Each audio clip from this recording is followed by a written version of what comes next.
Praise the lord.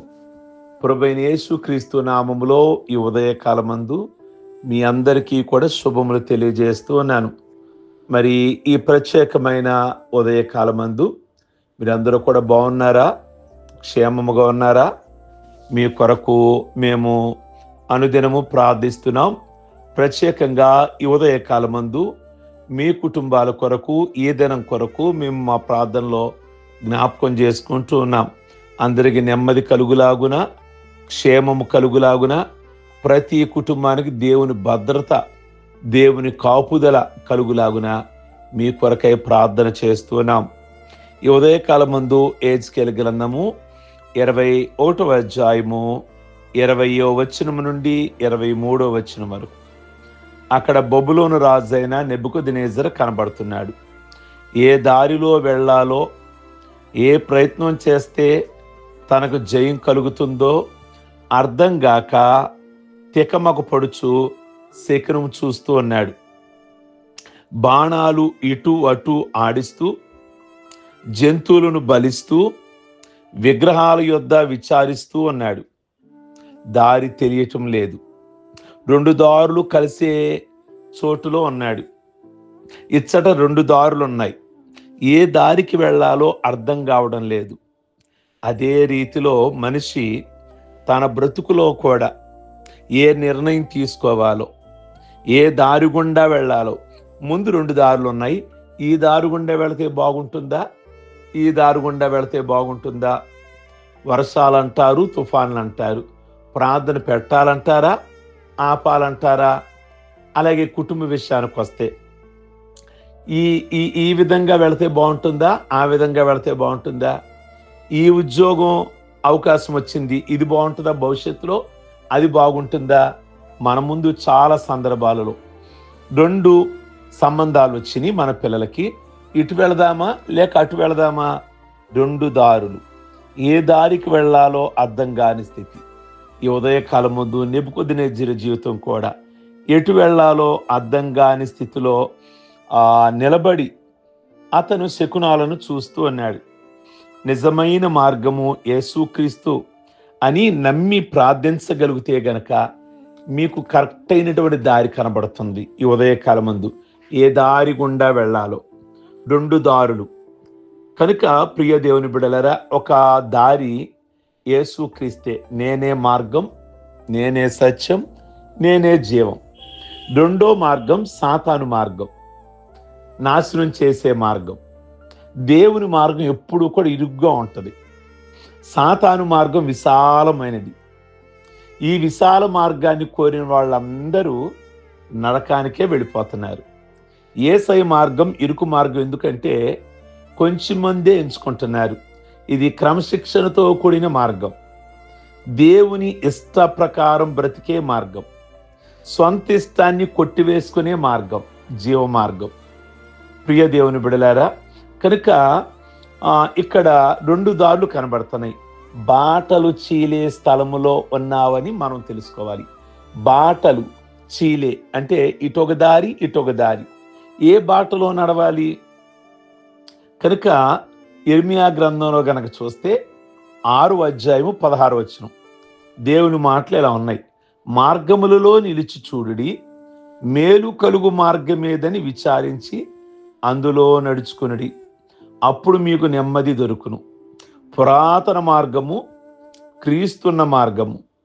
ప్రియ దేవుని బిడలారా, ఆ మార్గం గుండా గనక మీరు వెళితే మీరు నెమ్మదిగా ఉండగలుగుతారు. కనుక ఈ ఒక్క ఉదయకాలమందు రెండు తలంపులు. ఏ పని తలపెట్టినా రెండు తలంపులు ఉంటాయి దానిలో. ఈ పని చేద్దామా లేక చేయకుండా ఉందామా? భోంచేద్దామా లేక వద్దంటారు ఆగిపోదామా? ఇలా ప్రతి దానిలో కూడా రెండు తలంపులు కనబడుతుంటాయి. ఏలియా కూడా అంటాడు కదా, ఇశ్రాయేలీలతో బయలును పూజించాలనుకుంటున్నారా లేక జీవం కలిగిన దేవుడి వైపు రావాలనుకుంటున్నారా? ఎంతకాలము మీరు రెండు తలంపుల మధ్య మీరుంటారు? అటు జీవం కలిగిన దేవుడి వైపు ఉండాలా లేక అటువైపు నా విగ్రహారాధన వైపు ఉంటారా? తేల్చుకోండి. ఆ రెండు మార్గాలు చీలే ఆ బాట దగ్గర నిలబడి ఎంతకాలం మనం ఆలోచిస్తారు? కనుక ప్రభు మార్గంలో జీవిద్దామా లేక లోకంలోకి వెళదామా? ప్రభు మార్గంలో నడిస్తేనేమో అందరూ దూరం అయిపోతున్నారు, స్నేహితులు దూరం అవుతున్నారు, బంధువులు దూరం అయిపోతున్నారు, మనకిష్టమైన కోరికలు ఉన్నాయి వాడికి దూరం అయిపోతున్నాయి. ప్రభు మార్గంలో నడిస్తే అవన్నీ లేక వారందరూ మనకు దూరం అవుతున్నారు. లేదు ఆ మార్గంలోనే నడుద్దామా, లోకానుసారమైన మార్గం నడుద్దామా? ఇష్టమైంది తినొచ్చు, ఇష్టమైంది చూడొచ్చు, ఎక్కడికి పడితే అక్కడికి వెళ్ళొచ్చు, లేక అందరినీ మనం కలిగి ఉండొచ్చు, అన్ని స్థలాలు కలిగి ఉండొచ్చు, దానికంటూ కూడా ఒక హద్దు అనేది ఏమీ కూడా లేదు. ఆ మార్గంలో వెళదామా? యేసయ్య మార్గంకి దూరం అయిపోతాం, పరలోకానికి దూరం అయిపోదాం. కనుక మనిషి రెండు తలంపులతో నలిగిపోతున్నాడు, అర్థం కాకుండా ఒకదానికి దగ్గర అవుతే ఒకదానికి దూరం అయిపోతున్నాడు. ప్రియ దేవుని బిడలారా, మీరు గమనించాలి. అందుకే 2వ రాజుల గ్రంథంలో అక్కడ నయమాను కనబడతాడు. నయమాను ఎలీషా దగ్గరికి వెళతాడు. యోర్దాన్లు 7 సార్లు మునిగితే స్వస్థత కలుగుద్దని ఎలీషా నయమానుకి చెప్తాడు. సిరియా సైన్యాధిపతి అయిన నయమాను ప్రభువుని ఎరగనవాడు. ఆ నయమాను అతనేమనుకుంటాడంటే, నా దగ్గరికి వచ్చి ఎలీషా ఇంట్లో నుంచి వచ్చి నా మీద చేయి పెట్టి ప్రార్థన చేయవచ్చు కదా, రథంలో కూర్చున్న నా దగ్గరికి రావచ్చు కదా అని అన్నాడు. ఎలీషానేమో రాలేదు, నువ్వు వెళ్ళు ఆ యోర్దాను నదిలో మునుగు అని అన్నాడు. ఇప్పుడు ఈయనలో 2 తలంపులు. మునగాలంటారా, ఇంటికి వెళ్ళిపోదామా, నా దేశానికి వెళ్ళిపోదామా? మునగాలంటారా, వెళ్ళిపోదామా? 2 తలంపులు. లాస్ట్కు ఒక తలంపును మానుకున్నాడు. వద్దు, యోర్దాను నదిలోకి వెళ్ళి మునుగుదాము అని అనుకున్నాడు. చివరికి మునిగాడు. యోర్దాను నదిలో 7 సార్లు మునిగాడు. నిజంగా దేవుడు గొప్ప స్వస్థతని తనకు అనుగ్రహించాడు. గొప్ప అతని దేహము పసిపిల్లవాని దేహం వలె అయ్యింది అని బైబిల్లో మనము చూస్తాము. ద్వితీయోపదేశకాండము 11వ అధ్యాయము 26వ వచనం నుండి 28వ వచనం వరకు చూస్తే దేవుని తలంపు తన బిడ్డలు వారికంటే బలవంతులైనటువంటి ఆ శత్రువులని, ప్రియ దేవుని బిడ్డలారా, జయించవాలని, వారు అడుగుపెట్టిన స్థలాలన్నీ వారికి స్వాధీనం చేయాలని, ఏ మనుషుడు వారి ఎదుట నిలవబడకుండా చేయాలని తలంచి ఆ ప్రాంతములన్నిట్లో ఇశ్రాయేలు ప్రజలు భయము లేకుండా చేయాలని, అన్యుల యొక్క భయము వేళలో లేకుండా చేయాలని.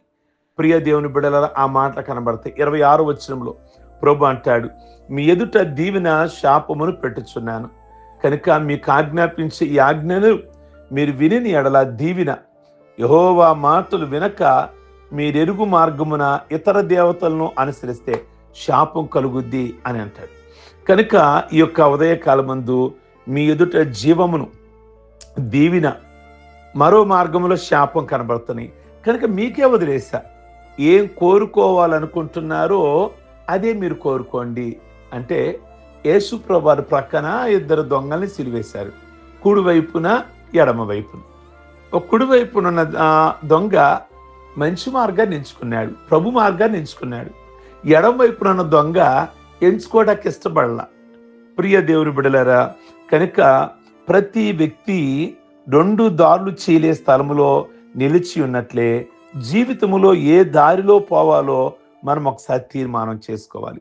క్రీస్తు దారిలోకి వెళదామా లేక సాతాను దారిని కోరుకుంటామా? మన చేతుల్లోనే ఉంది. యేసు క్రీస్తు రక్షకుడు, సాతానుడు రాక్షసుడు. కనుక మీ ముందు ప్రభు 2 మార్గాలు పెట్టాడు. మంచి మార్గము, పరిశుద్ధమైన మార్గము, పరలోకానికి వెళ్ళే మార్గం. కొన్ని ఇష్టాలు వదులుకోవాలి ఈ మార్గంలో వెళ్ళేటప్పుడు. అలాగును కనుక నడవగలిగితే నిత్య జీవాన్ని ఈజీగా సంపాదించుకుంటాం. లేదు, లోకస్తుల మార్గం ఉంది, సాతాను మార్గం. ఏ తినాలో, ఏ చూడాలో, ఏ తప్పు చేయాలో, ఏ పాపం చేయాలో విచ్చలవిడిగా జీవించవచ్చు. చివరికి దేవుని రాజ్యాన్ని పోగొట్టుకుంటాం. కనుక ఈ 2 తలంపులలో మీరు ఏ తలంపును కలిగి ఉంటారు? ఈ 2 దారులలో ఏ దారిని కలిగి ఉంటారు? కనుక ఒకసారి ఉదయకాలం ముందు ఆలోచించేద్దాం, ప్రార్థించుకుందాం. సర్వశక్తి కలిగిన తండ్రి, ఈ ఉదయకాలం ముందు మీరు మాతో మాట్లాడారు. నెబుకద్నెజరు రాజు ఏ మార్గంలో వెళ్ళాలో శకునాలు చూస్తున్నాడు. శకునాలు కాదు కానీ ఈరోజు మా ముందు చాలా స్పష్టంగా, చాలా క్లియర్గా 2 మార్గాలు పెట్టారు. మేము మీ మార్గాన్ని ఎంచుకున్నాం గత కాలంలో. మరి ఆ మార్గంలోనే మేమందరము కూడా ఈ ఉదయకాలం ముందు నడవడానికి ఇష్టపడుతున్నాం. మళ్ళీ వేరే మార్గంలోకి వెళ్లకుండా, వేరే తలంపుల్లోకి వెళ్లకుండా, మీ మార్గంలోని మీ తలంపులు మా తలంపులుగా మేము భావించి ఆ మార్గంలో పెడితే జీవాన్ని పెడుతున్నాను, దీవెని పెడుతున్నాను అన్నారు. ఆ మార్గం గుండా వెళ్ళి మీ ఆశీర్వాదాన్ని పొందుకోవడానికి కృప దయచేయండి. ఈ ఉదయకాలం ముందు అందరికీ ప్రభువా భద్రతనివ్వండి, క్షేమాన్నివ్వండి, సురక్షతను దయచేయండి. ప్రభువా అయ్యా మీ కొందనాలు, వారి కుటుంబాలలో భద్రత, వారి గృహాల చుట్టూ మీ భద్రత దయచేయమని ప్రార్థిస్తున్నాం. అలాగే పెళ్లి రోజులు, పుట్టినరోజులు, రక్షణ పొందిన రోజులు చేసుకుంటున్న బిడ్డలందరినీ దీవించి ఆస్వాదించి ఆయుష్ ఆరోగ్యాలతో నింపి ఇలాంటి పుట్టినరోజులు మరిన్ని చేసుకోవడానికి కృప దయచేయమని ఈ బుధవారం ప్రభువా మీ కొందనాలు, స్తోత్రాలు. వారి ప్రార్థనలన్నీ కూడా అంగీకరించండి ప్రభువా. వారు అడిగిన వల్ల కూడా పొందుకోవడానికి కృపనిచ్చి మేలు చేయమని యేసు పరిశుద్ధ నామములు అడిగి వేడుకుంటున్నాం తండ్రి. ఆమేన్. మీ అందరికీ కూడా ప్రత్యేకమైన వందనాలు. ఈ వర్తమానం మీకు దీవెనకరంగా ఉంటే అనేకులకి షేర్ చేయండి. అలాగే లైక్ బటన్ నొక్కండి. అలాగే కామెంట్ బాక్స్లో మీ అభిప్రాయాన్ని వ్యక్తం చేయండి. God bless you.